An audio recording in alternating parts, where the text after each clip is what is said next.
22 museo at cultural heritage sites sa Cebu lumahok sa gabi sa Kabilin. Aktibidad layunin na madagdagan ang kaalaman sa sining at kultura ng publiko. Sinig Sereno ng GMA Regional TV Balitang Bisdak para sa detalye. Ang makasaysayan na Freedom Park sa Cebu City ay lugar kung saan isinagawa ang mga pampublikong debate, religious activities at political rallies simula pa noong 1951. Ngayon, sa bagong ayos na Freedom Park, binuksan ang taunang Gabi sa Kabilin o Night of Heritage noong nakaraang Biyernes. Inilunsad ang aktibidad na ito 17 taon na ang nakakaraan. Nasa 22 museo at cultural heritage sites ang sumali ngayong taon. Sa halagang 200 hanggang 300 pesos, maaaring bisitahin sa araw na yon ang mga museo at heritage sites na ito mula alas 6 hanggang sa hating gabi.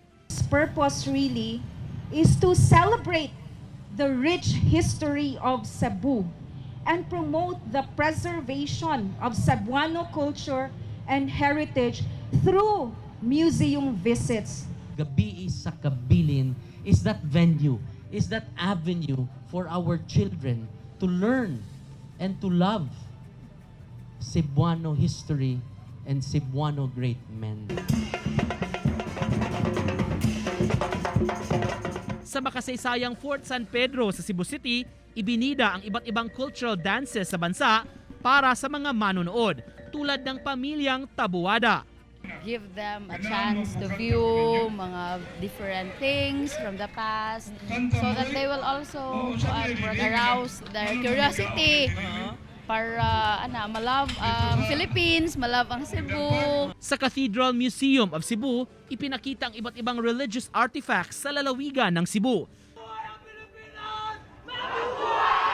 Sa katabing University of Southern Philippines, itinanghal naman ang isang dula kung saan ibinida ang talambuhay nila ni Dr. Jose Rizal at Andres Bonifacio. Ayon sa isang opisyal ng universidad, malaki ang epekto ng palabas ng GMA Network na Maria Clara at Ibarra sa pagpukaw ng interes ng mga kabataan kay Dr. Jose Rizal.